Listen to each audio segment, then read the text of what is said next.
అందరికీ షాలోం. ఈరోజు చదవవలసిన దేవుని వాక్యము యెహెజ్కేలు 16వ అధ్యాయం నుండి 18వ అధ్యాయం వరకు. ఇందులో నుండి కొన్ని ప్రశ్నలు.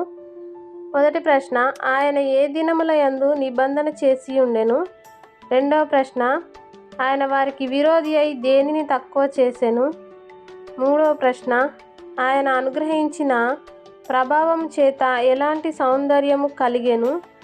నాలుగవ ప్రశ్న, ఘనమైన చెట్టు ఎవరు? ఐదవ ప్రశ్న, దేవుడు అతనిని ఇశ్రాయేలీయులకు ఉపమాన రీతిగా ఒకటి ఏమి వేయమని చెప్పెను? ఆరవ ప్రశ్న, మీ అక్రమములు మీకు శిక్షా కారణములు కాకుండానట్లు ఏమి చేయాలి? ఏడవ ప్రశ్న, ఎవరెవరు ఆయన వశంలో ఉన్నారు? ఈ సమాధానాలు తెలిసిన వారు కామెంట్ బాక్స్లో తెలియజేయగలరు. షేర్ చేయండి, సబ్స్క్రైబ్ చేయండి, లైక్ చేయండి.